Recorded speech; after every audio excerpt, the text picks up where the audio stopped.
Alright, now today is February 16th, 2013, and 2 days ago I managed to purchase another piece for my collection. This is a British Imperial number 50 typewriter, special edition. And the reason I think it's a special edition is not because of the actual paint, but I think of the labeling indicating what kind of paint it is. It is war finish.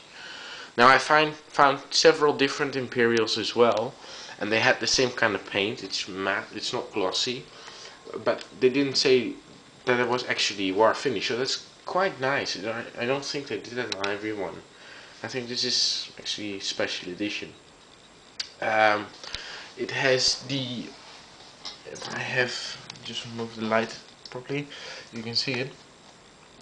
This is the original labeling it has. It is a really good edition. It says, by appointment to His Majesty King George, indicating it was from before World War II, which it is because it's from 1939. And it's made in Leicester in England, and it's in really nice shape. I cleaned it today, but I can't really color clean it. I can say I wiped the dust off underneath the carriage a little, which is really quite easy removable by pressing this button and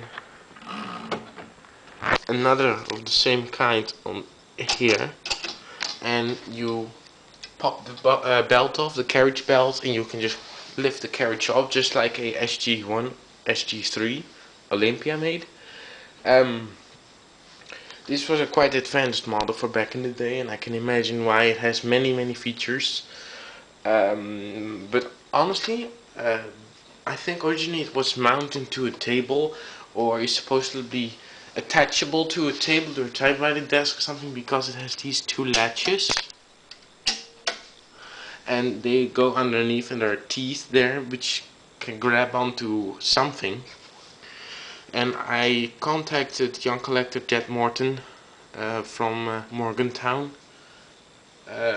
and he helped me out really well. He had the same suspicion that I had, and I appreciate it. Thank you very much for the help. And they're probably just for mounting it or attaching it to the table. The latches are still operable, but they're just no use now, so they're just for decoration. All the functions on this machine work as they should. We have here the carriage return lever, which works fine. All the functions work properly and are in really good shape. The nickel's in great shape, or chrome, or however you call this. No rust anywhere. The thing was really clean when I got it. It had no dust except underneath the carriage little. Even the keys are quite clean. And I got this at an antique shop. The antique dealer had it got it the day before, and he was selling it for $100, but I managed to get it for $60, including the ribbon, which is brand new. And I think that is a great deal, to be honest. Especially because this is English made. And I couldn't find any for sale on eBay actually on this side of the ocean, of the Atlantic Ocean. So I'm pleased I have this as part of my collection. The spools are the original custom fit spools that came with this typewriter, and it works really well. You can switch direction underneath here. It goes a different way, and there's another lever here which does the same. Wait.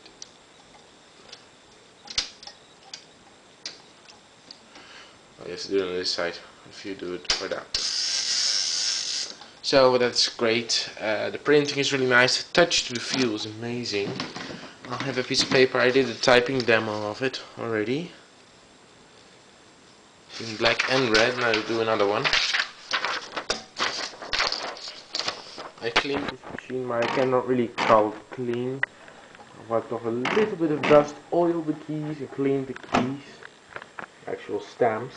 And that's practically all I have to do because this thing is in great shape. Right, now I'm gonna pop you down here. I think this is pretty good for lighting. Okay. Okay, allow me to.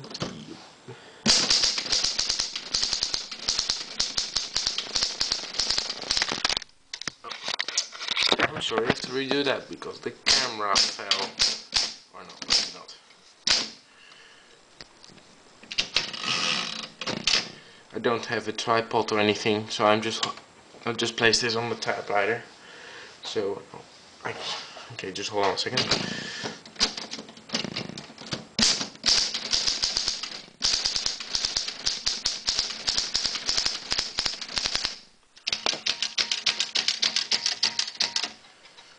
As you can see, the type is really clear, ribbon is great, and the keys strike all evenly with even force and are really easy to press. It's easier than pressing the keys on my Mac computer's keyboard.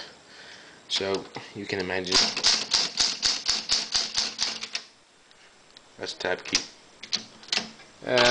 Also, fortunately, I have the what we call them, keys or stop removable tab stops that fit on this rail. I have a different typewriter. If you just allow me to walk over here. This is my LC Smith from, I think it was 1926. Let it focus. And as you can see here, all the tab stops are missing, so I have to get some replacement of those. So I cannot use the tab on this, but on this typewriter I'm fortunate to still have those. So this thing literally is in mint condition, except for a little wear down the space bar. Just where there should be text saying on both sides 50, you can still slightly see it here and here, and it should say, you can still make it out, made in England. But besides that, the labeling is great.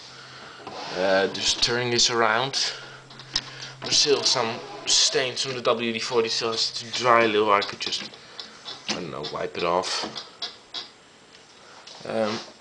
On the back it says Imperial Typewriter Corporation Ltd, made in Leicester, England. And the serial is quite low actually. It is 132, I think 546. Dated back to 1939 according to twbb.com or something like that. It's a typewriter database for all the serial numbers. I can place the link in the description below.